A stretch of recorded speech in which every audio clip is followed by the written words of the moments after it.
ভাইজান আপনি ওখানে কেন দাঁড়িয়ে আছেন? আমি আপনার জন্য এসেছি। আমি এখানে কোনো স্বার্থ নিয়ে আসিনি, আমি নির্বাচন করি না এবং আমি কোনো তাফসির মাহফিল করি না। আমার কাছে কোনো উদ্দেশ্য নেই, শুধু উদ্দেশ্য আপনাকে একটু পরকালমুখী করা। আমি আপনার জন্য খাস করে এসেছি। আপনাকে আলোচনা ভারী লাগুক আর হালকা লাগুক, দয়া করে আপনি ধৈর্যের পরিচয় দিবেন। কিছুক্ষণ আপনি অপেক্ষা করবেন, আমি আপনার জন্য এসেছি।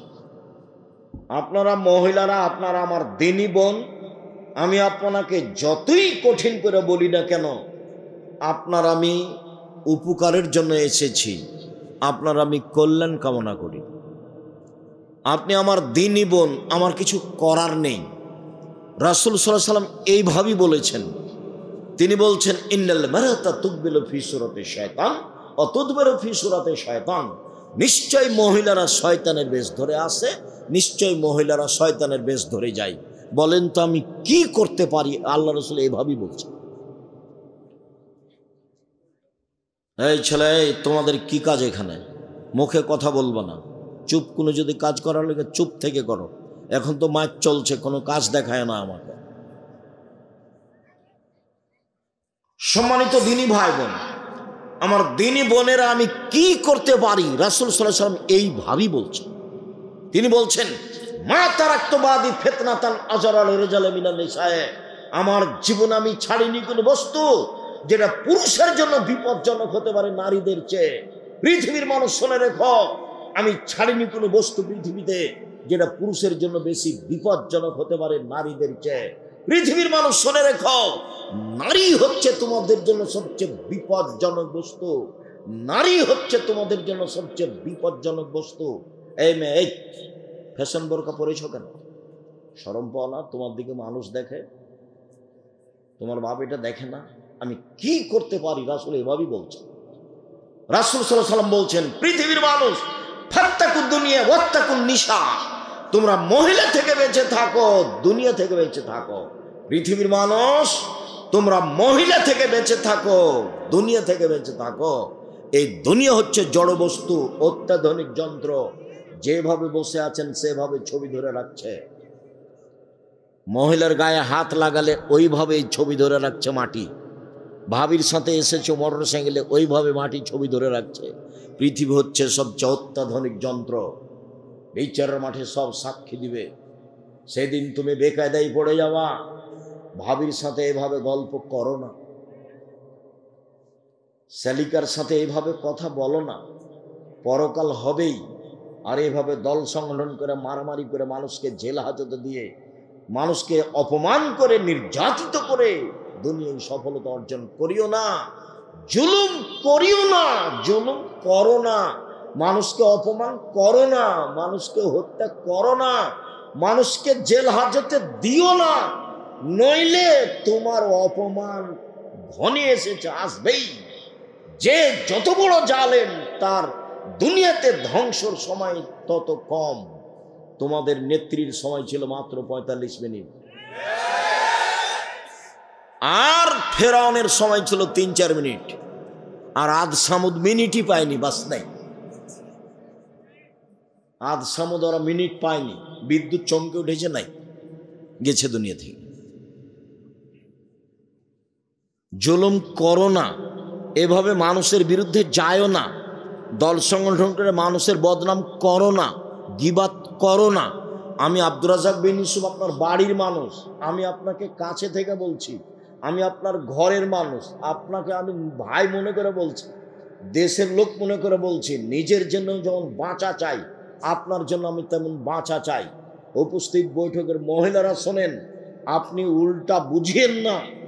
আপনার নেতা যা বলেছে, আমি যা বলছি, আমারটাই ঠিক, এ কথাই ঠিক, এ কথাই ঠিক, এ কথাই ঠিক। জাতির যদি রাস্তাঘাট করে দিতে না পারি, জাতির যদি স্কুল কলেজ করে দিতে না পারি, জাতিকে চূড়ান্ত সঠিক ধর্ম দিতে পারবো ইনশাআল্লাহ। ধর্মের ব্যাপারে জাতিকে ফাঁকি দিয়ে পরকাল হারাতে না চিনই। শুনুন, আপনি কটাক্ষ চোখে দেখবেন আর হাঁটবেন, এটা আমি চাইনি। আপনি দিনী বোন যেভাবে বৈঠক করছেন, এই বৈঠক রাসূলের বৈঠক নয়, আপনি ভুল বুঝেছেন। কোরআন মাজিদের গায়ে যদি মিথ্যা কথা লেখা থাকে, ৩৫ বছর থেকে দেখাচ্ছি, কতদিন থেকে? ৯০ সাল থেকে দেখাচ্ছি। কোরআনের গায়ে যদি পাতা পাতা মিথ্যা দোয়া লেখা থাকে, পরের পৃষ্ঠা আছে, এক পৃষ্ঠায় একটা বাক্য রাসূলের নয়। ৩৫ বছর থেকে বলছি, ৯০ সাল থেকে বলছি। কোনো মায়ের বেটা প্রমাণ করতে পারে যেটা রাসূলের বাক্য? কোরআনের গায়ে যদি মানুষ মিথ্যা কথা লিখতে পারে, ধর্মের বহু জায়গাতে মানুষ মিথ্যা কথা বলবে। কোরআন মাজিদ খুলে মানুষ বলছে, দেখেন আল্লাহ বলছে মিলাদ করতে হবে। নবী মিলাদ করলেন না, সাহাবী করলেন না, তাবেঈ করলেন না, পৃথিবীর কোনো বড় বিদ্বান করলেন না। আর এখন মাওলানা সাহেব দেখাচ্ছে, দেখেন আল্লাহ বলছে মিলাদ করতে হবে। দেশের শতকরা ৯৫ জন বক্তা মিথ্যুক, এ কথাই ঠিক। আপনি খালি বলেন না যে দেখেন আপনি আমার বক্তার মিথ্যা কথা দেখেন, তো খালি বলেন না সাহস করে, তারপর আমি দেখছি। দেশের শতকরা ৯৮ জন মুফাসসির মিথ্যুক, ধর্মের নামে মিথ্যা কথা বলছে। আপনি বই পড়েন না, আমি তো চেষ্টা চালাচ্ছি আপনার সাথে থাকার, প্রতিষ্ঠান দিয়ে, কলম দিয়ে, মিডিয়া দিয়ে সব সময় চাচ্ছি। মনে বড় সাপ, এই দেশের মাটিতে আমি উন্নত মানের প্রতিষ্ঠান গড়বই ইনশাআল্লাহ, যেখানে ছেলে মেয়ে বাংলা, ইংরেজি, আরবি উন্নত মানের শিক্ষা অর্জন করে জাতির অন্যায়ের বিরুদ্ধে লড়বে, মুখে কলমে মিডিয়ায় লড়বে ইনশাআল্লাহ। জীবন বাজি রেখে চেষ্টা চালিয়ে যাচ্ছি এবং তারা লড়ে যাচ্ছে। মুখে আছি, মিডিয়াতে আছি, কলমে আছি, দিন রাত আছি। কোন জায়গাতে জেনে শুনে সজ্ঞানে সরিষা সম পরিমাণ স্বার্থের আশ্রয় নিনি। উপরওয়ালা দেখছে ৯০ সাল থেকে না আজ পর্যন্ত একটা বাক্য স্বার্থে বলিনি। কোনো স্বার্থ নেই এখানে, স্বার্থ একটাই, আল্লাহকে সন্তুষ্ট করা, আপনাকে পরকালমুখী করা। যেহেতু মরতেই হবে এটা আপনি বুঝছেন, তারই মানে পরকালমুখী। কেন আপনি দোকানে বসে আড্ডা পিটে মানুষের বদনাম করেন? আপনি কি বুঝেন? আপনি কেন বললেন যে ওই চেয়ারম্যান খারাপ? মুখ খুললেন কেন? সাংবাদিক, তুমি কি বুঝো যত কথা লিখেছো তার জবাব কি হবে? এই ছেলে, তোমাকে বলি, তোমার বন্ধু সাংবাদিক, শুনে যাও, তাকে বলে দিও, এদিকে দেখো, রাসূল সাল্লাল্লাহু আলাইহি ওয়াসাল্লাম বলেছেন, মান সাতারা মুসলিমান সাতারাহুল্লাহু ফিদ দুনিয়া ওয়াল আখিরা। কেউ যদি মুসলমানের দোষ ত্রুটি ঢেকে রাখে, তাহলে আল্লাহ ওই লোকটার দোষ ত্রুটি দুনিয়াতেও ঢাকবেন, কিয়ামতের মাঠেও ঢাকবেন, ঢেকে দিবেন। আর একটু দেখো, যে কারো বদনাম করবে না, পেপার পত্রিকায় কারো কথা লিখবে না, মুখ খুলবে না কারো ব্যাপারে, তাকে আল্লাহ বিচারের মাঠে নিয়ে আসবেন। নিয়ে এসে অন্য থেকে বাহু দিয়ে ঢেকে নেবেন, কেউ যেন দেখতে না পায়, নিজে আল্লাহ নিয়ে তার খাতাটাকে দেখাবেন, দেখো তো এই পাপ তুমি চিনতে পারো, দেখো তো এগুলো পাপ চিনতে পারো, জি এগুলো আমারই পাপ। তো তুমি কি আমাকে কিছু বলতে চাও? জি না, আমি কিছু বলতে চাই না। তো তুমি কি মনে করো যে আমার ফেরেশতারা অন্যায় লিখেছে? জি না, সেটা আমি মনে করি না। তখনও বুঝবে যে আমার নাম, আমি জাহান্নামে চলেই গেছি। তখন আল্লাহ বলবেন, দেখো তোমার একটা স্বভাব ছিল, খাসলত ছিল মানুষের দোষ ত্রুটি ঢেকে রাখা। তুমি যদি মানুষের দোষ ত্রুটি গোপন রাখতে পারো, আমি আল্লাহ তোমার দোষ ত্রুটি গোপন রাখতে পারি না। যাও, তোমার বিচার হবে না, মাফ করে দিলাম তোমাকে, তুমি জান্নাতে চলে যাও। গুণ কি গুণ বলেন তো, কি গুণ? মুহাম্মদ সাল্লাল্লাহু আলাইহি ওয়াসাল্লাম কিভাবে ঢেকে রাখতেন সেটা আমি একটু পরে বলছি। আমি একটু বুঝাই গীবত কাকে বলে, বদনাম কাকে বলে। সুদ মহাপাপ, জেনা মহাপাপ, সুদ মহাপাপ। রাসূল সাল্লাল্লাহু আলাইহি ওয়াসাল্লাম বলছেন, মায়াকুল দিরহাম রিবা ওয়া আলাম আসাদ মিন সিত্তাতি সালাসিনা জিনিয়া। কে যদি জেনে শুনে 1 টাকা সুদ খায়, 36 বার জেনা করে যত পাপ হবে, 1 টাকা সুদ খেলে তার চেয়ে বেশি পাপ। যেটা মানুষ দিন রাত করছে। কিস্তি তুলেছেন কেন? এই ছেলে, তোমার মা কিস্তি তুলেছে কেন? খালা বলে ডাকতে পারো না যে তোমার এটা খাবো না, প্রয়োজন আমি ভিক্ষা করে খাবো। ভিক্ষা করে খাওয়া কেন? মানুষের বাড়িতে কাজ করে খাওয়া। আমি ভিক্ষা করার কথা বলি তোমার বাপকে খাটো করার জন্য।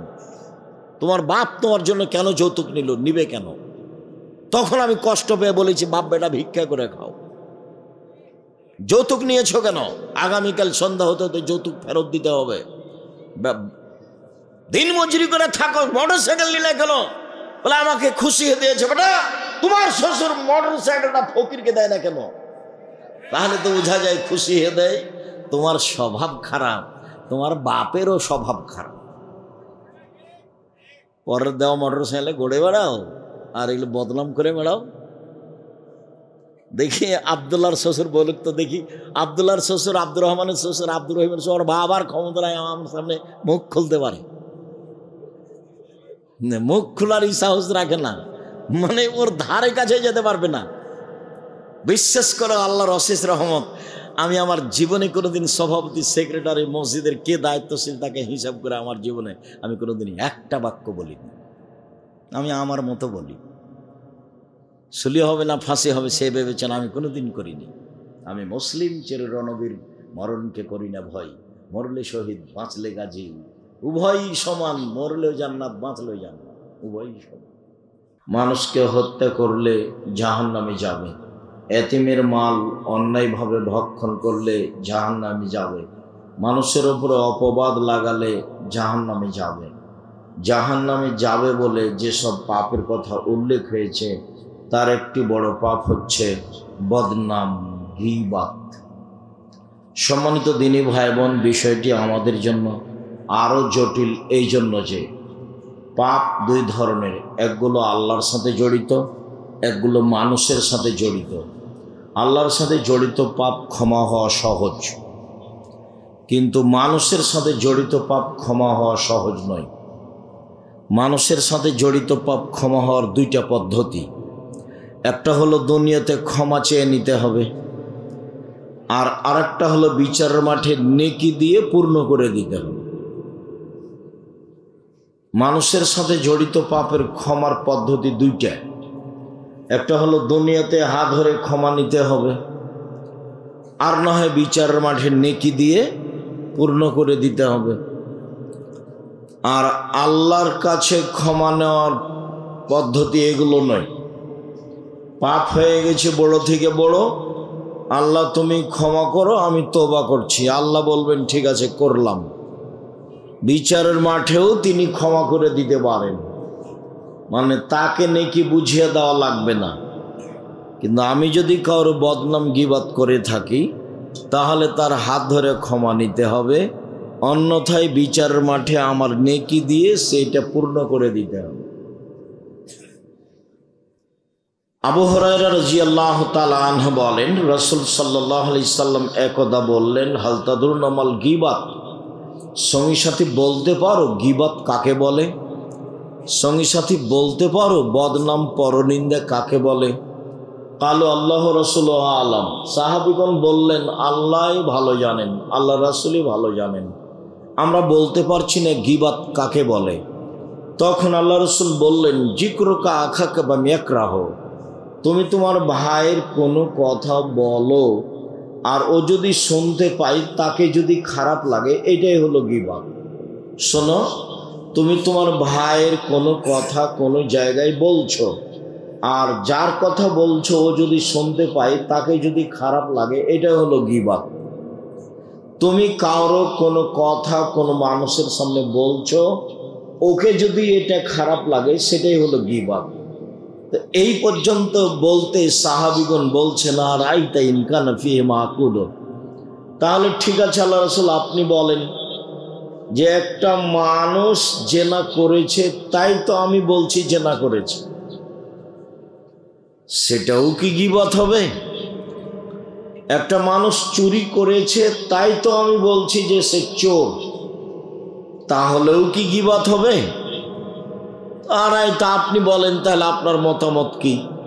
তখন আল্লাহ রাসূল বলছেন, শোনো, ইনকানা ফিহি মা তাকুলু ফাকা দিগদাবতাহু, ও যদি চুরি করে থাকে তুমি বলো তাহলে গীবাত, ও যদি জেনা করে থাকে আর তুমি বলো তাহলে গীবাত। আর ওয়াইলাকুম মা ইয়াকুলু ফিহি ফাকা দিগতাহু, আর তুমি যদি ও এটা করেনি তুমি তার ব্যাপারে বলছো ফাকাত বাহাত্তাহু, তুমি তাহলে তার উপরে অপবাদ লাগালে। ও তো জেনা করেনি, তুমি বলে দিলে, ও তো গালি দেয়নি, তুমি বলে দিলে, তাহলে তুমি তার উপরে অপবাদ লাগালে। তো দুইটার শাস্তি দুই রকম। আমি যদি আপনার গীবত করি তাহলে আপনার হাত ধরে ক্ষমা নিতে হবে, তাছাড়া এই পাপ ক্ষমা হবে না। বিচারের মাঠে এই পাপ ক্ষমা হবে না। কাবা ঘরের গিলাপ ধরে কান্নাকাটি করলেও ক্ষমা হবে না। আজ থেকে নিয়ে মরা পর্যন্ত ক্ষমা চাইলেও ক্ষমা হবে না, ক্ষমা হবে না। হাত ধরেই ক্ষমা নিতে হবে।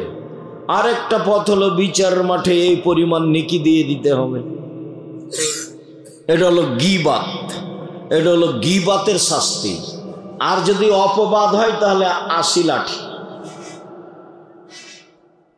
80 লাঠি ছাড়া আপনাকে পবিত্র করার কোনো পথ নেই। তো নিজে বাড়িতে খেয়ে দোকানে বসে যে গীবাত করলেন, আড্ডা পিটলেন, এবার কি হলো? এটা কি করলেন? দিন রাজ্যে ছুটে বেড়াচ্ছেন মোটর সাইকেল নিয়ে, এ আর সেই আর কত কি যে বলছেন। তো সাংবাদিক এসেছে প্রতিষ্ঠানে, তো আমাকে কিছু জিজ্ঞাসা করছে। তা আমি বলছি যে আসলে তো এসব উত্তর আমি দিই না। তো তোমরা এই সাংবাদিকতা ছাড়া তোমাদের রুজি আর কোনো পথ নেই? রুজি ভিক্ষা করে খাও। আপনারা যারা এখানে সাংবাদিক আছেন, আপনাকে আমি কষ্ট দিতে চাইনি, তো দুঃখিত। সাংবাদিকতা মানে হলো মানুষের দোষ ত্রুটি জেনে পেপারে প্রচার করা। এর চেয়ে খারাপ কাজ দুনিয়াতে আছে? মানে রুজির কি আর কোনোই দুনিয়াতে পথ নেই? দিন মজুরি করে খেতে হবে। আমি তো বলেছি উপার্জনের পথ 4টা। একটা হলো দিন মজুরি, সন্ধ্যায় টাকা শেষ। একটা হলো চাকরি, 25 দিনে শেষ। একটা হলো জমি চাষ, সমান সমান না হলো লস। আর একটা হলো ব্যবসা। তখন রাসূল সাল্লাল্লাহু আলাইহি সাল্লাম বললেন, সত্যবাদী বিশ্বস্ত ব্যবসায়ীরা বিচারের মাঠে নবীদের সাথে থাকবেন, শহীদদের সাথে থাকবেন, সিদ্দিকদের সাথে থাকবেন। এটা উপরে যেতে যেতে যেতে যেতে অনেক উপরে চলে গেল। তাহাজ্জুদ পড়ে রাসূলের সাথে থাকার সুযোগ হয় না। একটা পথ আল্লাহ রাসূল সহজভাবে বলেছেন রাসূলের সাথে থাকার। কেউ যদি 2টা মেয়ের লালন পালন করে, 2টা মেয়ের লালন পালন বিবাহ শাদী দিয়ে দেয়, তাহলে আমি মুহাম্মদ সাল্লাল্লাহু আলাইহি সাল্লাম আর ওই পিতা জান্নাতে একসাথে এভাবে থাকব। 2টা আঙ্গুলকে তিনি জমা করে দেখালেন। এখন বাপে তো মনে করেছে যে ছেলে মেয়ের বিবাহ দেওয়া পর্যন্ত, এইটা নয়।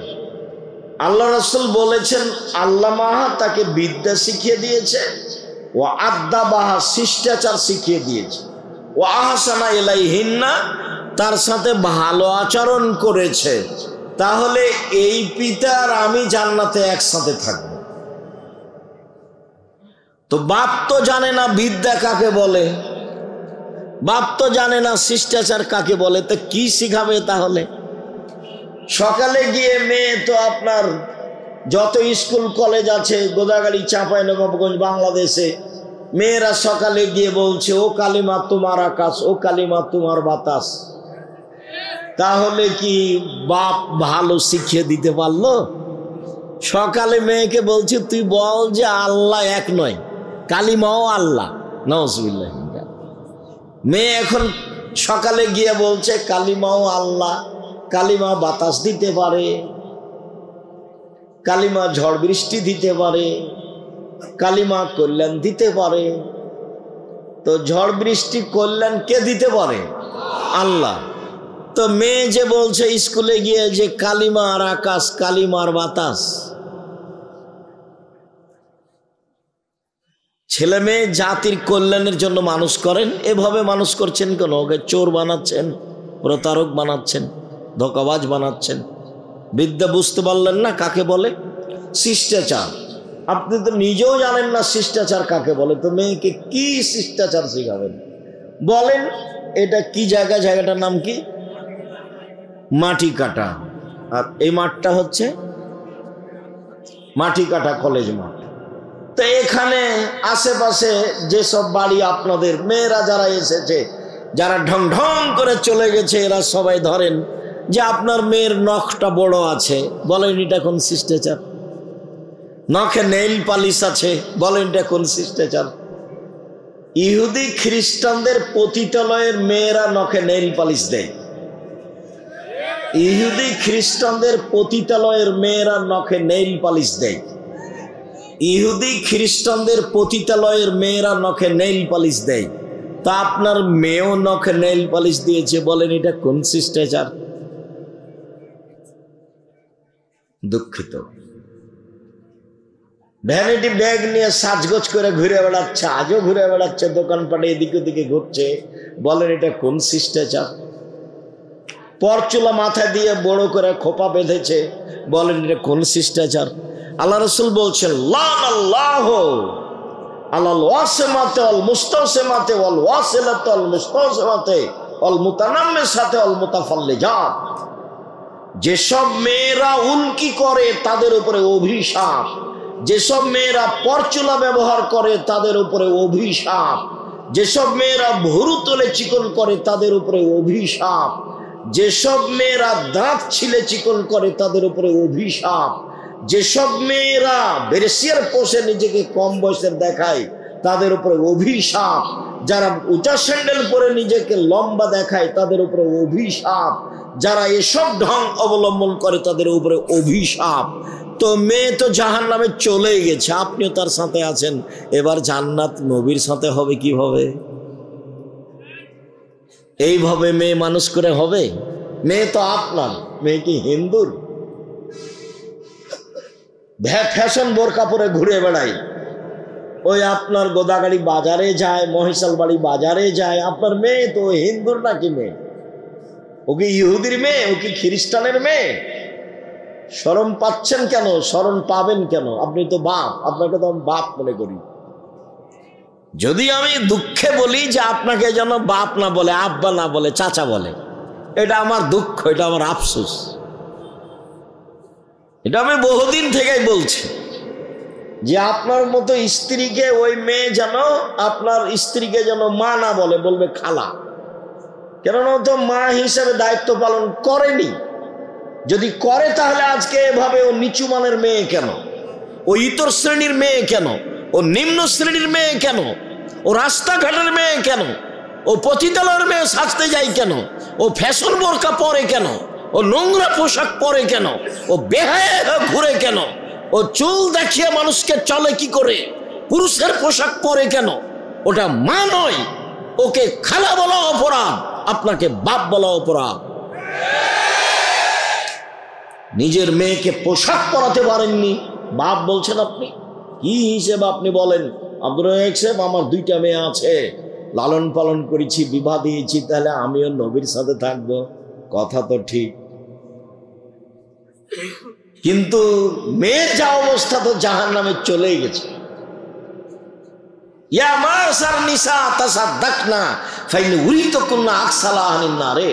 হে মহিলারা শোনো, তোমরা দান করে জাহান্নাম থেকে বাঁচো, তোমাদের অধিকাংশ নারী জাহান্নামী। জাহান্নাম বলতে নারী আর নারী, জাহান্নাম বলতে নারী আর নারী, জাহান্নাম বলতে শুধু নারীকেই বুঝায়, মহিলাকেই বুঝায়।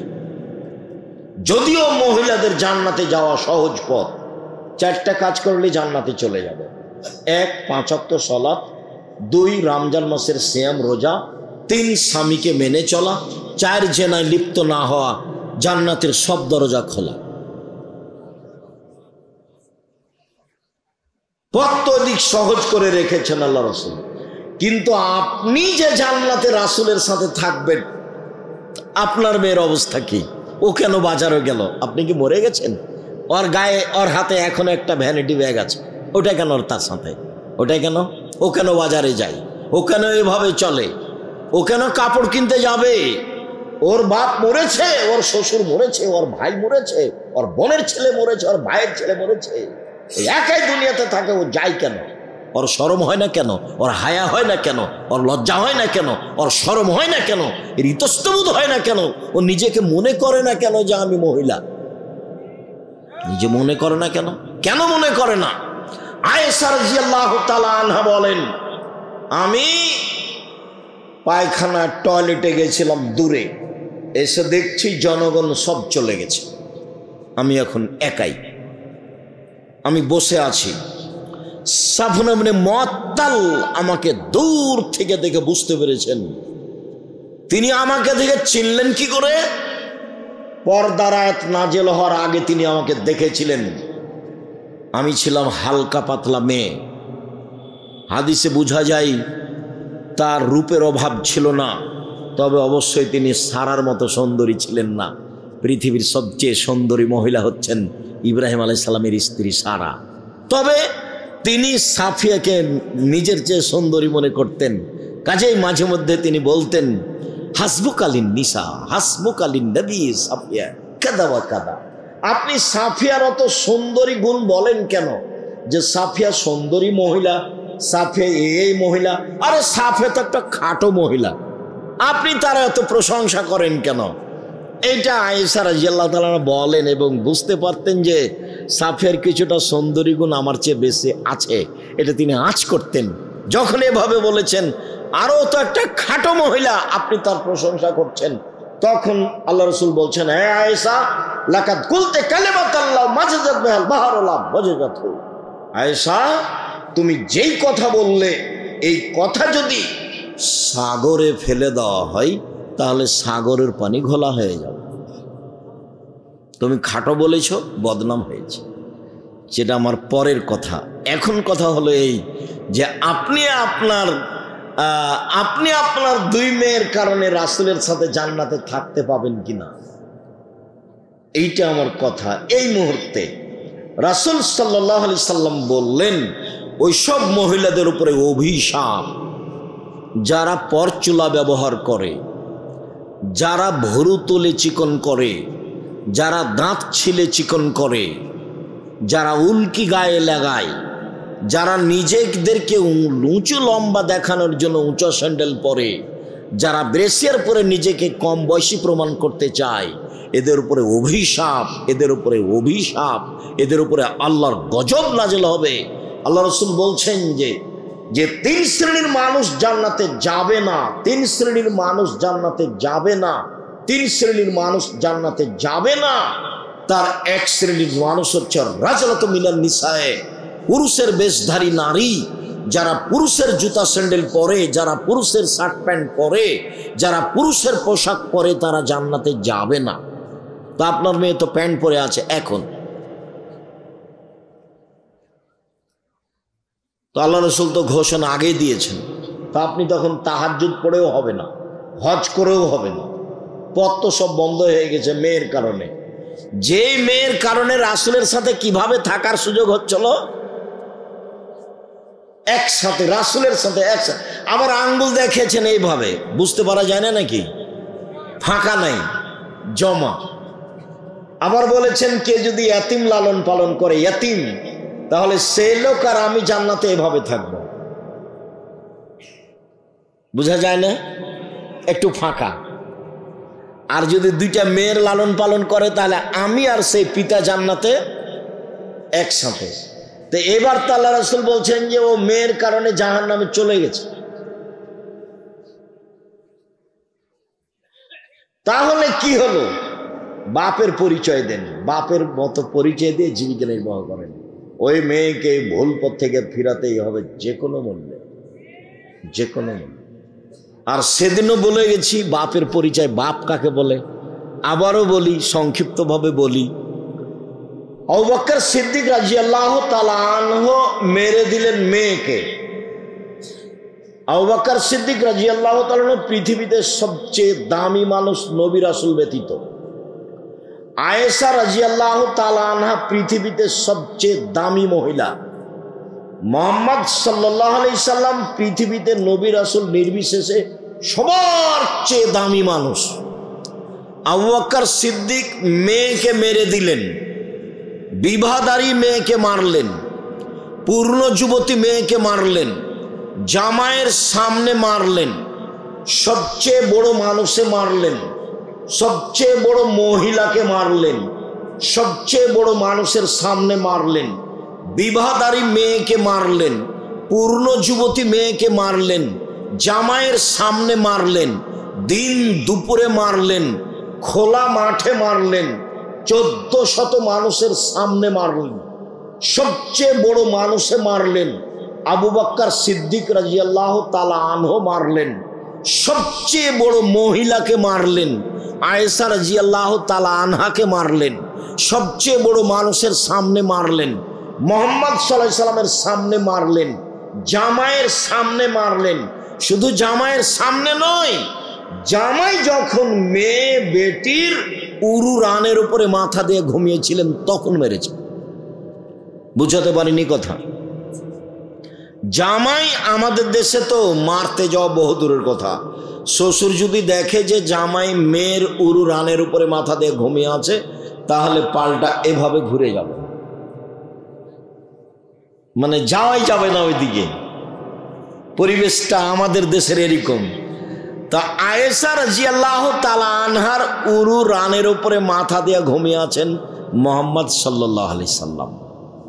সবচেয়ে বড় মানুষ ঘুমিয়ে আছেন, সবচেয়ে বড় মহিলার কোলে ঘুমিয়ে আছেন, সবচেয়ে বড় মানুষে মারছেন, জামাইয়ের সামনে মারছেন, বিবাহদারী মেয়েকে মারছেন, পূর্ণ যুবতী মেয়েকে মারছেন, হাত দিয়ে মারছেন, বাপে বেটিকে মারছেন। বেটি কোনোদিন বাপের কাছে বড় হয় না, 7 ছেলের মা হলেও একবারে পিটিয়ে ভাট ফাটিয়ে দিতে হবে। 19-20 দেখলেই এর নাম বাপ। আয়েশা বলছেন ফালাকাজানি লাকসাতান শাদীদা, এত জোরে আমার বাপ আমার কোমরের উপরে মারলেন, কোমরের উপরে, যে আমার স্বামী আমার উরু রানের উপরে মাথা দিয়ে না ঘুমালে আমি মায়ের কারণে দূরে সরে যেতাম, এত জোরে মেরেছেন। আমি নিজেকে টিকিয়ে রাখার চেষ্টা করেছি যাতে করে আমার স্বামীর ঘুম ভেঙে না যায়। স্বামী হচ্ছেন মুহাম্মদ সাল্লাল্লাহু আলাইহি সাল্লাম, আর স্ত্রী হচ্ছেন আয়েশা রাদিয়াল্লাহু তাআলা আনহা, আর বাপ হচ্ছেন আবু বকর সিদ্দিক রাদিয়াল্লাহু তাআলা। খোলা মাঠে মেরে দিলেন মেয়েকে, জামাইয়ের সামনে মারলেন, হাত দিয়ে মারলেন, খোলা মাঠে মারলেন, 1400 মানুষের সামনে মারলেন। এত বড় বাপে এত বড় বেটিকে এতগুলো মানুষের সামনে, এত বড় মানুষের সামনে খোলা মাঠে মেরে দিলেন। আর আপনার মেয়েটা ক্লাস 10-এ পড়ে, ঢং ঢং করে পুরুষের পোশাক করে ঘুরে বেড়াচ্ছে। আপনি তাকে একটা ধমকও দিতে পারেন না। আপনার বাপ, আপনার বাপ মরে যাওয়ার চেয়ে বেঁচে থাকার চেয়ে মরে যাওয়া ভালো, বেঁচে থাকার চেয়ে মরে যাওয়া ভালো। আপনার ছেলে মেয়ে লালন পালনের জিম্মেদারি জামিয়া সালাফে নিয়েছে, নিবে ইনশাল্লাহ। আমি জিম্মেদারি পালন করব ইনশাল্লাহ। জামিয়া সালাফে প্রায় 500-র অধিক এতিম অসহায় আছে। আপনাদের কালকে যদি আরো 500 সকালে গিয়ে ঢোকে কোনো সমস্যা নাই ইনশাআল্লাহ, আলহামদুলিল্লাহ। কাজে আপনার ছেলে মেয়ের জিম্মেদারি নিলাম আমি, আপনার মতো বাপ বেঁচে থাকা আমি চাইনি। তা আপনি কি করবেন? আপনি আবু বকর সিদ্দিক হন, পিটিয়ে ঠিক করতে হবে। বিবাহদারী মেয়েকে জামাইয়ের সামনে আবু বকর সিদ্দিক মারতে পারেন, আপনি ধমক দিতে পারেন না? ওর কপালে টিপ আছে, নখে নেইল পালিশ আছে, পুরুষের পোশাক পরে আছে, ভ্যানিটি ব্যাগ হাতে করে ঢং ঢং করে ঘুরে বেড়াচ্ছে, আপনি কিছুই বলতে পারেন না? আপনাকে শরম লাগে, আপনাকে তেস্তব লাগে, আপনাকে কেমন কেমন লাগে। কেমন কেমন লাগবে? কেন লাগবে? কেন লাগবে? হিন্দু মেয়েরা কপালে টিপ দেয়, আপনারটা দিল কেন? ওইভাবে আসকারা মাস্কারা মুখে চোখে লাগিয়ে মানুষের সামনে ঘুরে কি করে? রিক্সাওয়ালাকে দেখানোর জন্য রিক্সায় উঠে? রিক্সাওয়ালা কি স্বামী? রিক্সাওয়ালাকে দেখানোর জন্য তার এত সাজগোজ, বাজারে যাওয়ার জন্য তার এত সাজগোজ, সাজুগুজু তার এত কেন? বাজারে যায় কেন এভাবে? আপনি চোখে দেখতে পান না? আপনার স্ত্রী চোখে দেখতে পায় না? স্বামী স্ত্রী ছাই করতে কলা করতে বেঁচে আছেন? কেন বেঁচে আছেন? ছেলে মেয়েকে মানুষ করতে হবে, এই জন্য বেঁচে আছেন। রাসূল সাল্লাল্লাহু আলাইহি ওয়াসাল্লাম বলছেন, কোন পিতা যদি 2 জন মেয়ের লালন পালন করে, সেই পিতার আমি জান্নাতে একসাথে থাকব। তখন তিনি বলেছেন, বিদ্যা শিখিয়ে দিল, সুন্দর বিদ্যা শিখিয়ে দিল, শিষ্টাচার শিখিয়ে দিল, সুন্দর শিষ্টাচার শিখিয়ে দিল, তার সাথে ভালো আচরণ করলো। এই বাপ নবীর সাথে জান্নাতে একসাথে এভাবে থাকবেন। সম্মানিত দিনী ভাই বোন, মনে রাখা ভালো হবে, জেনা মহাপাপ। রাসূল সাল্লাল্লাহু আলাইহি সাল্লাম বলেন, অবিবাহিত ছেলে মেয়ে জেনা করলে 100 লাঠি পিটিয়ে এলাকা থেকে তাড়িয়ে দিতে হবে 1 বছরের জন্য। তিনি বলেন, বিবাহিত পুরুষ নারী জেনা করলে ইট ঢেল পাথর দিয়ে মেরে মেরে মেরে ফেলতে হবে, তার বেঁচে থাকার কোনো সুযোগ নেই। 3 শ্রেণীর মানুষকে হত্যা করতে হয়, 2 শ্রেণীর মানুষের বাঁচার পথ আছে। 3 শ্রেণীর মানুষকে হত্যা করতে হয়, 2 শ্রেণীর মানুষের বাঁচার পথ আছে। 1, কেউ যদি বলে আমি কোরআন মাজিদ মানি না, তাহলে তাকে সরকারিভাবে হত্যা করতে হবে। ফাঁসির মঞ্চে নিয়ে যাওয়া হয়েছে, ও এখন বলছে আমার ভুল হয়েছে, কোরআন আল্লাহর দেওয়া বিধান, তাহলে তাকে ফাঁস থেকে নামিয়ে নিতে হবে। হত্যার যোগ্য অপরাধ ছিল, স্বীকৃতির কারণে সে বেঁচে গেল। 2, আপনি আমাকে হত্যা করেছেন, আমার বাপ মা আপনাকে হত্যা করে নেবে, তার নাম কেসাস। তবু আপনার বাঁচার পথ আছে। আপনাকে ফাঁসির মঞ্চে নিয়ে যাওয়া হয়েছে, গলায় ফাঁসও দেওয়া হয়েছে। আমার বাপ মা ছুটাছুটি করে বলছে আমরা মাফ করে দিলাম, আমরা মাফ করে দিলাম, আমরা কেসাস নিব না, তাহলে আপনার আর ফাঁসি হবে না। 3, বিবাহ করার পরে যদি কেউ জেনায় লিপ্ত হয়, তাহলে তাকে পৃথিবীতে বাঁচিয়ে রাখার কোনো পথই নেই। তোমাদের জন্যই তো আমি এসেছি ভাইজান। আপনি ওখানে কেন দাঁড়িয়ে আছেন? আমি আপনার জন্যই এসেছি। আমি এখানে কোনো স্বার্থ নিয়ে আসিনি, আমি নির্বাচন করি না, এবং আমি কোনো তাফসির মাহফিল করি না। আমার কাছে কোনো উদ্দেশ্য নেই, শুধু উদ্দেশ্য আপনাকে একটু পরকালমুখী করা। আমি আপনার জন্য খাস করে এসেছি।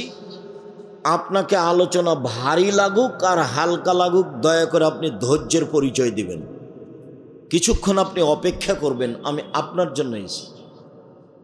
আপনারা মহিলারা, আপনারা আমার দিনী বোন, আমি আপনাকে যতই কঠিন করে বলি না কেন, আপনার আমি উপকারের জন্য এসেছি, আপনার আমি কল্যাণ কামনা করি। আপনি আমার দিনী বোন, আমার কিছু করার নেই। রাসূল সাল্লাল্লাহু আলাইহি ওয়াসাল্লাম এইভাবেই বলেছেন। তিনি বলছেন, ইন্নাল মারাতা তুকবিলু ফি সূরাতি শায়তান ওয়া তুদবিরু ফি সূরাতি শায়তান। নিশ্চয় মহিলারা শয়তানের বেশ ধরে আসে, নিশ্চয় মহিলারা শয়তানের বেশ ধরে যায়। বলেন তো আমি কি করতে পারি? আল্লাহ রাসূল এইভাবেই বলছেন। এই ছেলে, তোমাদের কি কাজ এখানে? মুখে কথা বলবো না, চুপ। কোনো যদি কাজ করার লাগে চুপ থেকে করো। এখন তো মাইক চলছে, কোনো কাজ দেখায় না আমাকে। সম্মানিত দিনী ভাই বোন, আমার দিনী বোনেরা, আমি কি করতে পারি? রাসূল সাল্লাল্লাহু আলাইহি ওয়াসাল্লাম এইভাবেই বলছেন। তিনি বলছেন, মা তারাকতু বাদি ফিতনাতান আযরাল রিজাল মিনান নিসায়ে। আমার জীবনে আমি ছাড়িনি কোনো বস্তু যেটা পুরুষের জন্য বিপজ্জনক হতে পারে নারীদের চেয়ে। পৃথিবীর মানুষ শুনে রেখো, আমি ছাড়িনি কোনো বস্তু পৃথিবীতে যেটা পুরুষের জন্য বেশি বিপজ্জনক হতে পারে নারীদের চেয়ে। পৃথিবীর মানুষ শুনে রেখো, নারী হচ্ছে তোমাদের জন্য সবচেয়ে বিপজ্জনক বস্তু। নারী হচ্ছে তোমাদের জন্য সবচেয়ে বিপজ্জনক বস্তু। এই মেয়ে, এই ফ্যাশন বোরকা পরেছো কেন? শরম পাও না? তোমার দিকে মানুষ দেখে, তোমার বাপ এটা দেখে না? আমি কি করতে পারি? রাসূল এভাবেই বলছেন। রাসূল সাল্লাল্লাহু আলাইহি ওয়াসাল্লাম বলছেন, পৃথিবীর মানুষ, ফাত্তাকুদ দুনিয়া ওয়াত্তাকুন নিসা। তোমরা মহিলা থেকে বেঁচে থাকো, দুনিয়া থেকে বেঁচে থাকো। পৃথিবীর মানুষ, তোমরা মহিলা থেকে বেঁচে থাকো, দুনিয়া থেকে বেঁচে থাকো। এই দুনিয়া হচ্ছে জড় বস্তু, অত্যাধুনিক যন্ত্র। যেভাবে বসে আছেন সেভাবে ছবি ধরে রাখছে। মহিলার গায়ে হাত লাগালে ওইভাবে ছবি ধরে রাখছে মাটি। ভাবির সাথে এসেছে মোটর সাইকেলে, ওইভাবে মাটি ছবি ধরে রাখছে। পৃথিবী হচ্ছে সবচেয়ে অত্যাধুনিক যন্ত্র। বিচারের মাঠে সব সাক্ষী দিবে। সেদিন তুমি বেকায়দায় পড়ে যাওয়া। ভাবির সাথে এভাবে গল্প করো না, শালিকার সাথে এইভাবে কথা বলো না। পরকাল হবেই। আর এইভাবে দল সংগঠন করে মারামারি করে মানুষকে জেল হাজতে দিয়ে মানুষকে অপমান করে নির্যাতিত করে দুনিয়ায় সফলতা অর্জন করিও না, জুলুম করিও না, জুলুম করো না, মানুষকে অপমান করো না, মানুষকে হত্যা করো না, মানুষকে জেল হাজতে দিও না, নইলে তোমার অপমান ঘনিয়ে এসেছে, আসবেই। যে যত বড় জালেম তার দুনিয়াতে ধ্বংসর সময় তত কম। তোমাদের নেত্রীর সময় ছিল মাত্র 45 মিনিট, আর ফেরাউনের সময় ছিল 3-4 মিনিট, আর আদ সামুদ মিনিটই পায়নি, বাস নাই। আদ সামুদ ওরা মিনিট পায়নি, বিদ্যুৎ চমকে উঠেছে, নাই, গেছে দুনিয়া থেকে। জুলুম করো না, এভাবে মানুষের বিরুদ্ধে যায়ও না, দল সংগঠন করে মানুষের বদনাম করো না, গিবাত করো না। আমি আব্দুর রাজ্জাক বিন ইউসুফ আপনার বাড়ির মানুষ, আমি আপনাকে কাছে থেকে বলছি, আমি আপনার ঘরের মানুষ, আপনাকে আমি ভাই মনে করে বলছি, দেশের লোক মনে করে বলছি। নিজের জন্য যেমন বাঁচা চাই, আপনার জন্য আমি তেমন বাঁচা চাই। উপস্থিত বৈঠকের মহিলারা শোনেন, আপনি উল্টা বুঝিয়েন না। আপনার নেতা যা বলেছে, আমি যা বলছি আমারটাই ঠিক, এ কথাই ঠিক, এ কথাই ঠিক, এ কথাই ঠিক। জাতির যদি রাস্তাঘাট করে দিতে না পারি, জাতির যদি স্কুল কলেজ করে দিতে না পারি, জাতিকে চূড়ান্ত সঠিক ধর্ম দিতে পারবো ইনশাআল্লাহ। ধর্মের ব্যাপারে জাতিকে ফাঁকি দিয়ে পরকাল হারাতে না জিলই। শুনুন, আপনি কটাক্ষে চোখে দেখবেন আর হাঁটবেন, এটা আমি চাইনি। আপনি দিনী বোন যেভাবে বৈঠক করছেন, এই বৈঠক রাসূলের বৈঠক নয়, আপনি ভুল বুঝেছেন। কোরআন মাজিদের গায়ে যদি মিথ্যা কথা লেখা থাকে, 35 বছর থেকে দেখাচ্ছি, কতদিন থেকে? 90 সাল থেকে দেখাচ্ছি। কোরআনের গায়ে যদি পাতা পাতা মিথ্যা দোয়া লেখা থাকে, পরের পৃষ্ঠা আছে, এক পৃষ্ঠায় একটা বাক্য রাসূলের নয়। 35 বছর থেকে বলছি, 90 সাল থেকে বলছি। কোনো মায়ের বেটা প্রমাণ করতে পারে যেটা রাসূলের বাক্য? কোরআনের গায়ে যদি মানুষ মিথ্যা কথা লিখতে পারে, ধর্মের বহু জায়গাতে মানুষ মিথ্যা কথা বলবে। কোরআন মাজিদ খুলে মানুষ বলছে, দেখেন আল্লাহ বলছে মিলাদ করতে হবে। নবী মিলাদ করলেন না, সাহাবী করলেন না, তাবেঈ করলেন না, পৃথিবীর কোনো বড় বিদ্বান করলেন না, আর এখন মাওলানা সাহেব দেখাচ্ছে, এ দেখেন আল্লাহ বলছে মিলাদ করতে হবে। দেশের শতকরা 95 জন বক্তা মিথ্যুক, এ কথাই ঠিক। আপনি খালি বলেন না যে দেখেন আপনি আমার বক্তার মিথ্যা কথা দেখেন তো, খালি বলেন না সাহস করে, তারপর আমি দেখছি। দেশের শতকরা 98 জন মুফাসসির মিথ্যুক, ধর্মের নামে মিথ্যা কথা বলছে। আপনি বই পড়েন না, আমি তো চেষ্টা চালাচ্ছি আপনার সাথে থাকার, প্রতিষ্ঠান দিয়ে, কলম দিয়ে, মিডিয়া দিয়ে সব সময় চাচ্ছি, মনে বড় সাধ, এই দেশের মাটিতে আমি উন্নত মানের প্রতিষ্ঠান গড়বই ইনশাআল্লাহ, যেখানে ছেলে মেয়ে বাংলা, ইংরেজি, আরবি উন্নত মানের শিক্ষা অর্জন করে জাতির অন্যায়ের বিরুদ্ধে লড়বে, মুখে কলমে মিডিয়ায় লড়বে ইনশাআল্লাহ। জীবন বাজি রেখে চেষ্টা চালিয়ে যাচ্ছি এবং তারা লড়ে যাচ্ছে। মুখে আছি, মিডিয়াতে আছি, কলমে আছি, দিন রাত আছি, কোন জায়গাতে জেনে শুনে সজ্ঞানে সরিষা সম পরিমাণ স্বার্থের আশ্রয় নিনি। উপরওয়ালা দেখছে 90 সাল থেকে না আজ পর্যন্ত একটা বাক্য স্বার্থে বলিনি।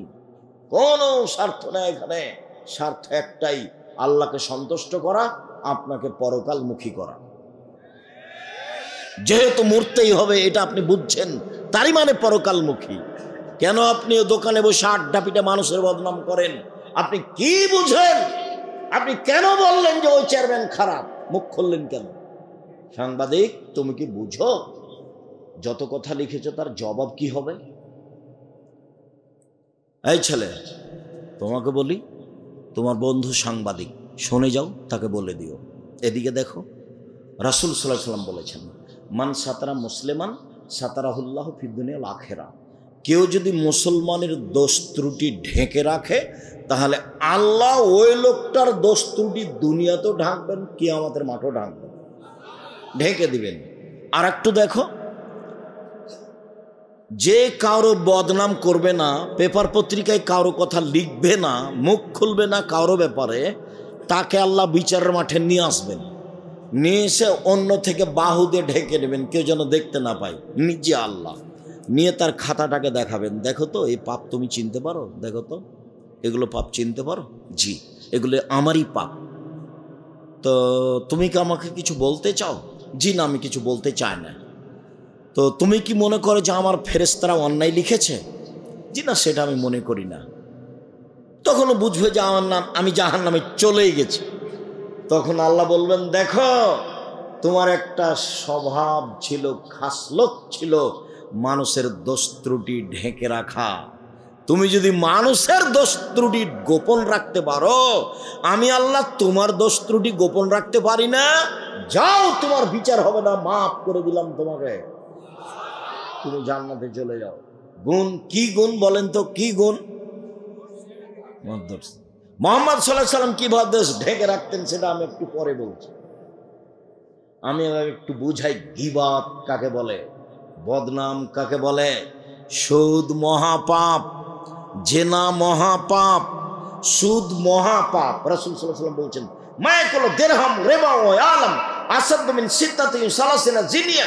কেউ যদি জেনে শুনে 1 টাকা সুদ খায়, 36 বার জেনা করে যত পাপ হবে, 1 টাকা সুদ খেলে তার চেয়ে বেশি পাপ হবে। যেটা মানুষ দিন রাত করছে। কিস্তি তুলেছেন কেন? এই ছেলে, তোমার মা কিস্তি তুলেছে কেন? খালা বলে ডাকতে পারো না যে তোমার এটা খাবো না, প্রয়োজন আমি ভিক্ষা করে খাবো।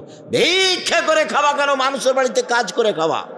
আমি ভিক্ষা করার কথা বলি তোমার বাপকে খাটো করার জন্য।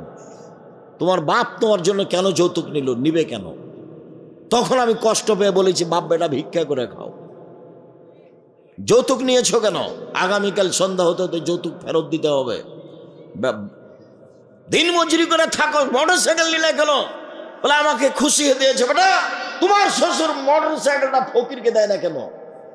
তাহলে তো বোঝা যায় খুশি হয়ে দেয়।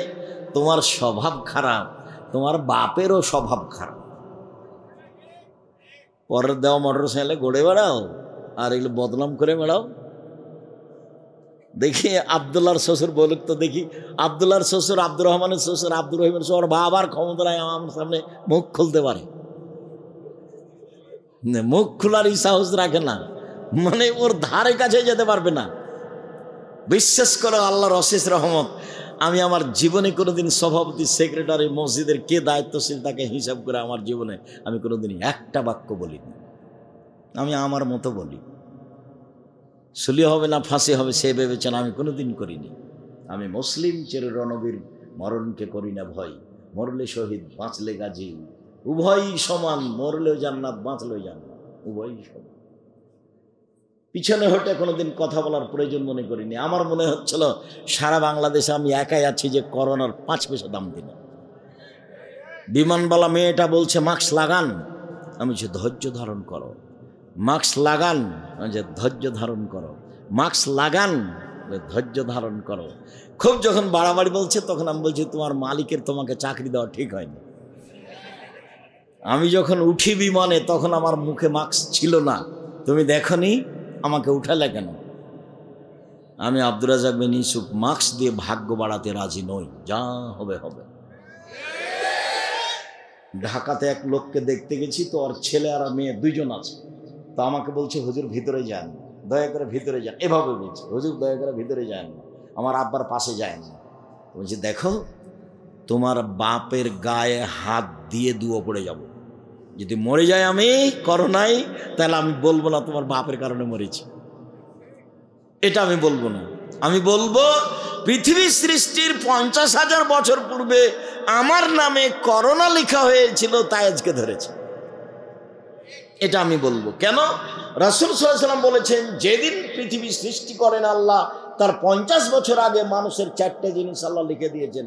1 হায়াতাহা, তার জীবন, মাউতাহা, তার মরণ, ও রিজকাহা, তার রুজি, ও মাসাইবাহা, তার রোগ ব্যাধি, করোনা। 4টে জিনিস লেখা হয়েছে। তোমার মায়ের পেটে আসার কত আগে, পৃথিবী সৃষ্টির 50,000 বছর আগে 4টা। 1 মরণ, 2 জীবন, 3 রুজি, 4 রোগ ব্যাধি। নতুনভাবে কিছু ঢুকবে না এখানে। তা আমি সাহসারা হব কেন? যে লোকটার করোনার যে অবশিষ্ট আছে ওখানে ফেলে দিচ্ছে, আর একজন ফকির তুলে খাচ্ছে, ওর করোনা ধরে না। আর আমি না পাশে গেলে বলে করোনা ধরে নিবে। পাগল বানালছে যারা ওষুধ তৈরি করেছে তারা, এরাকে সব পাগল বানাচ্ছে, এদেরকে সব টিকা মিকা দিয়ে এদেরকে সব বিকলাঙ্গ করছে। এইসব পথে যেতে হবে না। পথ আমি কোনোদিন বলিনি যে ইহুদি খ্রিস্টানদের অধীনে থাকতে হবে, ওদের গোলাম হয়ে থাকতে হবে, এটা আমি কোনোদিন বলিনি। পথ আছে, গরিব মানুষ, আমি মানুষের বাড়িতে কাজ করে খাবো, আমি কাজ করে খেতে বলিনি, আমি বলেছি চকলেটের ব্যবসা। চকলেটের ব্যবসা বলে আমি চকলেটের ব্যবসা করতে বলিনি, আমি বলেছি সবচেয়ে কম পয়সার ব্যবসা। বুঝাতে পারলাম না কথা? চকলেটের ব্যবসা মানে সবচেয়ে কম পয়সার ব্যবসা। লোন নিয়ে ব্যবসা করতে রাজি নই, লোন নিয়ে ব্যবসা করতে রাজি নই। রাসূল সাল্লাল্লাহু আলাইহি সাল্লাম প্রত্যেক সালাতে সালাম ফেরার পূর্বে বলতেন, ওয়াউযু বিকা মিনাল মাসামি ওয়াল মাগরাম, তোমার কাছে বাঁচতে চাই বড় পাপ হতে, তোমার কাছে বাঁচতে চাই ঋণ কর্য হতে, তোমার কাছে বাঁচতে চাই বড় পাপ হতে, তোমার কাছে বাঁচতে চাই ঋণ কর্য হতে, তোমার কাছে বাঁচতে চাই বড় পাপ হতে, তোমার কাছে বাঁচতে চাই ঋণ কর্য হতে। আল্লাহ রাসূল এভাবে বলতেন সালাম ফেরার পূর্বে। আর আল্লাহ রাসূল বলতেন, এই শোনো, এই জানাজা এ লোকের ঋণ আছে নাকি? বলে জি আছে। তা আমি গেলাম। আল্লাহ রাসূল ঋণ থাকা লোকের জানাজা পড়াতেন না, ওর জানাজাই নেই। তোমার বাপ ব্যাংকের ঋণ নিয়ে ব্যাংকের চাকরি করে, লোন পেয়েছে 50 লক্ষ দিয়ে বাড়ি করেছে, লিফট দেওয়া আছে, তোমরা সবাই উঠছ আর নামছ, খুব খুশি, তোমার মা খুশি, তুমিও, তোমার বোনও খুশি, সবাই মিলে খুশি। তো তোমার বাপের জানাজা হবে না যে? বলে মুন্সিকে দেখ করে নিও। দুনিয়া তো এরকমই, মুন্সিকে দেখ করে নিতেই পারো। 5,000 50,000 টাকা দিলে আমাকে বলিও তো একটা, আমি কাছে আছি, আব্দুর রাজ্জাক সাহেব আমার আব্বার অনেক টাকা আছে ব্যাংকে, 5 কোটি টাকা দিব, আপনি জানাজাটা করে দেন। আপনার জামিয়া সালাফে বলিও দেখি। শুনুন, রাসূল সাল্লাল্লাহু আলাইহি সাল্লাম বলেন সুদের 70টি ভাগ রয়েছে। সবচেয়ে ছোট ভাগ হলো মার সাথে জেনা করলে যেমন পাপ হয়। সুদের পাপের 70টি ভাগ রয়েছে। ছোট ভাগ হলো মার সাথে জেনা করলে যেমন পাপ হয়। সুদ মহাপাপ, সুদ মহাপাপ, সুদ মহাপাপ। কোটি কোটি টাকা সুদ খেয়ে আজকে বলছি ভুল হয়েছে, আর কোনোদিন সুদ খাবো না, লেনদেন বন্ধ করলাম, তুমি আমাকে মাফ করো। আল্লাহ বলবেন ঠিক আছে করলাম। এখন দোকানে বসে আড্ডা পিটে কারো বদনাম করেছে, ক্ষমা চাও দেখি, হবে না। আল্লাহ তো বলছেন হাদিসে কুদসি, মা দাওয়াতানি রাজাওতানি, আদমের ছেলে মেয়ে শোনো, তুমি যেভাবে ডাকো আমি সেভাবে থাকি, তুমি যেভাবে বলো আমি সেভাবে শুনি, তুমি যেভাবে ডাকো আমি সেভাবে শুনি, তুমি যেভাবে বলো আমি সেভাবে মানি।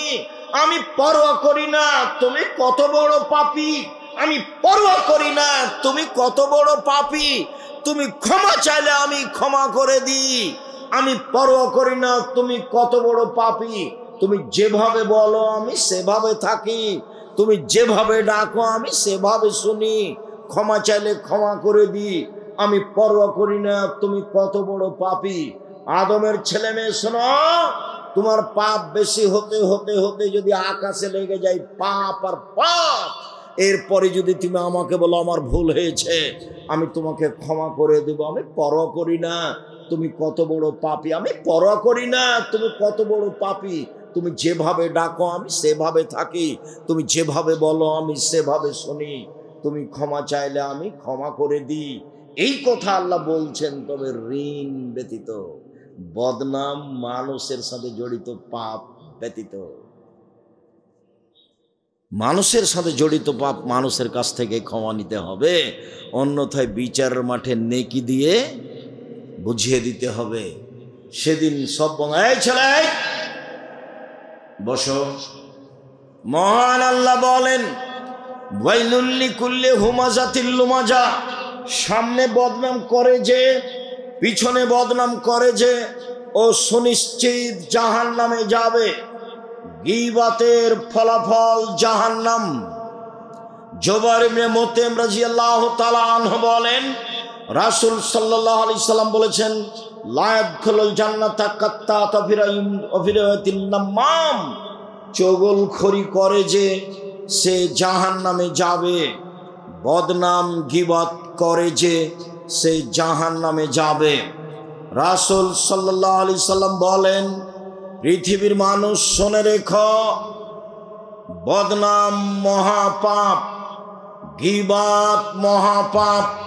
বিচার মাঠে সবচেয়ে নিকৃষ্ট জঘন্য মানুষ হবে যে মানুষের বদনাম এখানে একটা বলে ওইখানে আর একটা বলে, এ হবে সবচেয়ে খারাপ মানুষ। রাসূল সাল্লাল্লাহু আলাইহি সাল্লাম বলেন, পৃথিবীর মানুষ শুনে রেখো, যারা মানুষের বদনাম গীবত করে বিচারের মাঠে তাদের মুখে হবে দুইটা আগুনের জিহ্বা। মুখে দুইটা কি হবে? আগুনের জিহ্বা। অবাক অবস্থা। রাসূল সাল্লাল্লাহু আলাইহি সাল্লাম বলেন, পৃথিবীর মানুষ লা তুজুল মুসলিমিনা, মানুষের বদনাম গীবত করে মানুষকে কষ্ট দিও না। ওয়ালা তুআইরুহুম, তোমরা তাদের নিন্দা করো না। ওয়ালা তাত্তাবি আওরাতিহিম, তোমরা কারো পিছে পড়ো না। ওমাই ইয়াত্তাবি আওরাতা আখিহাল মুসলিম, কেউ যখন কারো বদনাম করে ইয়াত্তাবিউল্লাহ আওরাতাহু, তখন আল্লাহ তার বদনামের পিছনে লেগে যান। আর আল্লাহ যার বদনাম করেন তাকে আল্লাহ ধ্বংস করেই ছাড়েন। ও যদি মানুষের বদনাম করে তার বাহনের উটের পেটে ঢুকে যায়, তবু আল্লাহ তাকে বদনাম করেই ছাড়বে না। এই ছেলে, বলো তো দেখি, তুমি মানুষের বদনাম করলে তোমার বদনাম কে করবে? আল্লাহ। মানুষের বদনাম করে যদি তুমি পাথরের মধ্যে ঢুকে যাও বা তোমার উটটার পেটের মধ্যে ঢুকে যাও, তবু তোমাকে আল্লাহ সেখানে অপমান করবে। এর নাম বদনাম, এর নাম গীবত। রাসূল সাল্লাল্লাহু আলাইহি সাল্লাম বলেন, আমাকে জিবরাইল মেরাজে নিয়ে যাচ্ছেন উপরে। দেখি অনেক মানুষ, তাদের লম্বা লম্বা নখ, তামার নখ হাতে, একমেশুন ওজুহম সুদুরাহম, মুখকে এভাবে খামচা মেরে ধরছে, গোস্ত তুলে ফেলছে, বুকে এভাবে খামচা মেরে ধরছে, গোস্ত তুলে ফেলছে। আমি বললাম, জিবরাইল মান হাওলা, এরা কারা? যারা নিজেদের নখ দিয়ে মুখ এবং বুকের গোস্ত তুলে ফেলছে, এরা কারা? তখন আল্লাহর জিবরাইল বলছেন, শুনেন, আল্লাযীনা ইয়াকাউনা ফি আরাজিন নাস, এরা হচ্ছে ওরা যারা মানুষের বদনাম গীবত করত। আপনি মহিলা মানুষ, এই মেয়ে, চলে গেছো নাকি? গল্প করছো নাকি? মুখ বন্ধ করো। উপস্থিত বৈঠকের দিনই বোন, আপনি মুখখান বন্ধ করেন। এই মেয়ে, কথা বলছো কেন? আপনি একটু মুখখান বন্ধ করেন। মহিলাদের স্বভাব, এক কেজি চাউল কর্জ নিতে গেছে, ধার নিতে গিয়ে বলছে, বুবু শুনেছো কি হয়েছে? বুবু শুনেছো কি? বলে কি? তো একটু চাউলটা দাও বলছে। আরে বল না আগে কি হয়েছে। আগে বদনামটা শুনবে, তারপরে। মহিলা মানুষ বদনাম দিয়ে তার জীবন চলে, মানুষের গীবত দিয়ে তারা জীবন চলে। যে মহিলা আপনার বাড়িতে এসে কারো বদনাম করতে চাচ্ছে, আপনি বলেন মুখখান বন্ধ করেন, আমি কারো বদনাম, আপনাকে চাউলই দিব না, যান। আপনাকে ভালো লাগবে। ও কার বদনাম শুরু করেছে? যে আপনার শত্রু তার। ও কার বদনাম শুরু করেছে বলেন তো দেখি? যে আপনার শত্রু তার। তখন আপনাকে খুব ভালো লাগছে, ঠিকই বলেছেন, আসলেই খারাপ, ঠিকই বলেছেন, আসলেই খারাপ, ঠিকই বলেছেন, আসলেই খারাপ, মানুষই নয়, এই সেই। আপনাকে খুব ভালো লাগছে, আর ওকেও বলতে ভালো লাগছে। কেন? ওই যে চাউল নিতে এসেছে, আটা নিতে এসেছে। দেখেন এবার অবস্থা কি। এর নাম হলো বদনাম। রাসূল সাল্লাল্লাহু আলাইহি সাল্লামকে বলা হলো, আল্লাহ রাসূল, বেশি বেশি মানুষের জাহান্নামে যায় কিভাবে? তখন আল্লাহ রাসূল বললেন, মুখ আর লজ্জা স্থান, এই দুটা জিনিস মানুষকে জাহান্নামে নিয়ে যায়। এক মুখ, আর দুই হলো লজ্জা স্থান। মুখে যদি মানুষে বদনাম করে তাহলে তার জান্নাতে যাওয়ার পথ নেই। একদা রাসূল সাল্লাল্লাহু আলাইহি সাল্লাম বলেন, সঙ্গী সাথী বলতে পারো মানুষকে পিছন দিক থেকে ধাক্কা মেরে জাহান্নামে নিক্ষেপ করে কি? সঙ্গী সাথী বলতে পারো মানুষকে পিছন দিক থেকে ধাক্কা মেরে জাহান্নামে নিক্ষেপ করে কি? সঙ্গী সাথী বলতে পারো মানুষকে পিছন দিক থেকে ধাক্কা মেরে জাহান্নামে নিক্ষেপ করে কি? এই কথা বলতে বলতেই আল্লাহ রাসূল নিজের জিহ্বাটা ধরে নিয়েছেন। এই জিহ্বা, এই জিহ্বা মানুষকে পিছন দিক থেকে কি করে? ধাক্কা মেরে জাহান্নামে নিক্ষেপ করে। মুখই খুলবেন না, কথাই নাই। আল্লাহ রাসূল বলেছেন বাঁচার তিনটা পথ। এক, আলজেম বাইতাক, বাড়ির বাইরে যাবেন না, কাজ শেষ বাড়ি। খেয়ে উঠে হাত খান ভালো করে ধুচ্ছেন না, হাতটা না ধুয়েই আপনি যাচ্ছেন দোকানের দিকে। আপনার স্বভাব কত খারাপ! স্বভাবটা একবার ইতর শ্রেণীর মতো, নিম্ন শ্রেণীর মানুষের মতো। বুঝেও বুঝে না ওরা, অন্তর আছে বুঝে না, দেখেও দেখে না ওরা, চক্ষু আছে দেখে না, শোনেও শোনে না ওরা, কান আছে শোনে না। উলায়েকা কালা আনাম, তারা পশু প্রাণীর মতো, তারা গরু ছাগলের মতো, তারা কুকুর শ্রেণীর মতো। মালহু মাজাল, বরং তার চেয়ে খারাপ। জিন্দেগিতে মানুষের বদনামে যাবেন না। রাসূল সাল্লাল্লাহু আলাইহি সাল্লাম বললেন বাঁচার তিনটা পথ। এক, মুখ জিহ্বা। দুই, জরুরি প্রয়োজন ছাড়া বাইরে যাবা না। তিন, পাপের জন্য কাঁদো। সম্মানিত দিনী ভাই বোন, আমি আপনাদেরকে আলোচনার শেষে চলে আসলাম। যদিচ এই বিষয়ে আলোচনা আরও ছিল, সময়ের গতিতে হবে ইনশাল্লাহ। আমরা আসতে দেরি করেছি যে পরিমাণ, সেই পরিমাণ আমাদের আগেই হয়ে যাচ্ছে। আবারও কোনো দিন এলাকায় আসলে বিষয়ের উপরে বিস্তারিত কথা হবে ইনশাল্লাহ। সম্মানিত দিনী ভাই বোন, এই ছেলে থামো। দেশের সবচেয়ে বড় প্রতিষ্ঠান জামিয়া সালাফিয়া, দেশ বিদেশের শিক্ষক দিয়ে পরিপূর্ণ। নুরানি বিভাগ 2026-এ ভিন্নভাবে চালু হচ্ছে, সর্বধরনের সেবা দিয়ে।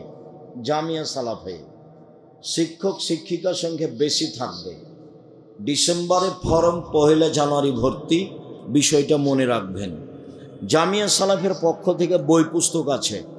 আবদুল্লাহর বইটা মনে হয় আছে, যে আল্লাহর পথে যাত্রা, এবং আব্দুর রহিমের বইটা হচ্ছে রাসূল সাল্লাল্লাহু আলাইহি সাল্লামকে যেভাবে দেখেছেন। আর আমার আদর্শ নারী, আদর্শ পরিবার, এগুলো তো আছেই। আর আমার পক্ষ থেকে একটা ফ্রি পত্রিকা আছে, একটা কিনলে ফ্রিটা পাওয়া যাবে, একটা কিনলে। আমি ফ্রি দেওয়ার জন্য আমি নিজে কিনে নিয়েছি পত্রিকা, যে পত্রিকা আপনারা টাকা দিয়ে ছাপান।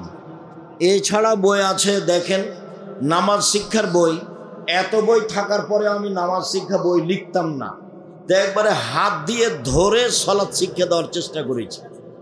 একবারে হাতে খড়িতে আমি সলাৎ শিক্ষা দেওয়ার চেষ্টা করেছি, নামাজ। সে বইটা আপনি দেখবেন। আর যা বক্তব্য দিই সব উপদেশ বই আছে।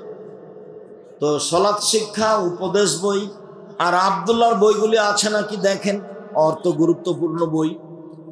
আল্লাহর পথে যাত্রা এখন যেটা বের হয়েছে, কয়েকটা জিজ্ঞাসা। আপনারা খালি চলে যাবেন না। আপনারা আমার জন্মভূমির মানুষ। আপনি বক্তব্য শুনতে আসলে আমাকে ভালো লাগে, বই পুস্তক শুনতে নিলে ভালো লাগে, আমার সাথে কোনো পরামর্শ করলে ভালো লাগে।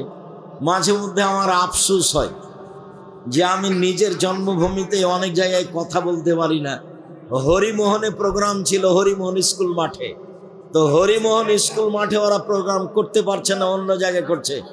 চাঁপাইনবাবগঞ্জের মাটিতে এমন কোনো মায়ের বেটা কে আছে যে ধর্মকে নতুন ভাবে পেশ করতে পারে? ঘুঘুরা তুলে দেবো, কে আছে এমন? ওই মাঠে বক্তব্য দেওয়ার যোগ্যতা আমি রাখি, আলহামদুলিল্লাহ। ওখানে মাঠে বক্তব্য হতে দেওয়া হবে না মানে সে কে এমন ব্যক্তি আছে?